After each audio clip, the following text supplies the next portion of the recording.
қысым сағатымыздың тақырыбы төтенше жағдай немесе жеке жағдай деп аталады. Бұл жерде айта кететініміз төтенше жағдайда өрт қаупі болуы мүмкін, немесе көшкін қаупі болуы мүмкін, жер сілкінуі мүмкін. Мысалы класстың ішінде жер сілкінетін болса, біз бірінші жағдайда қайдасын кіріп отырамыз. Немесе далаға судан басымызға қойып жүгіріп шығып кетеміз. Үшінші жағдайларда біз өрт сөндіруші қызметіне хабарласамыз. Қызыл шашамыз. Иә. Қызыл шашамыз, өзіміз хабарласамыз, өрт шығарып төтенше. Немесе полиция қызметкерлеріне хабарласамыз. Төтенше жағдайда полиция қызметінің номері 102 өртке 103 береді.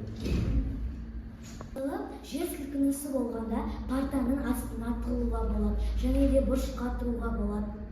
Ең бірінші 103-ге жедел жәрдемге звондау керек.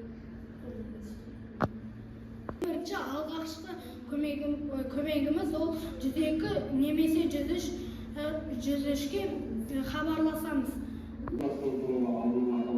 Келесі нұсқаулықтарды орындаңыз. Радио немесе теледидарды қосып, ақпаратты тыңдаңыз. Заттарды ақша заттарды жинаңыз. Жобаны көтеріп, қолданбалы құралдармен сигнал қойыңыз. 102 нұсқаулықтарды орындаңыз. Радио немесе теледидарды қосып, ақпаратты тыңдаңыз. Содан кейін электр, су және газ жабдықтарын өшіріңіз.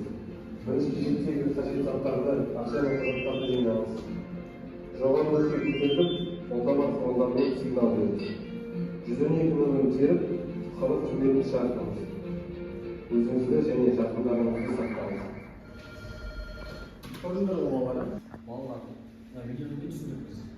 Төтенше жағдай болған кезде қандай бір хабарласу керек? Және де осы төтенше жағдайда біз ең бірінші не істеуіміз керек?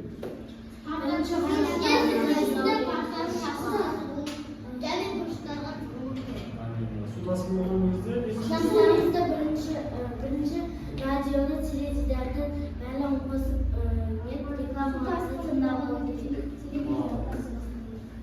және бұл жерде ойымыз біздің бірінші теледидардан, жаңалықтардан өзімізге керекті ақпарат жинап аламыз.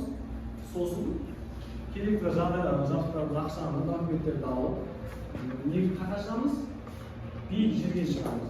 Сол жерде біз 112-ге хабарласып өзімізді көмек күтеміз. Түсінікті болған? Қорытынды болған. Бізде қорытынды біз тау аймағы тұрғандықтан, Алға қаласында бізге әр жағдайда дайын болуымыз керек. Жер сілкінісіне, тау көшкініне. Сол себепті біз мәліметтерді алған сияқты бірінші ғана мезаттар жатырған, ең болып 112-ге хабарласып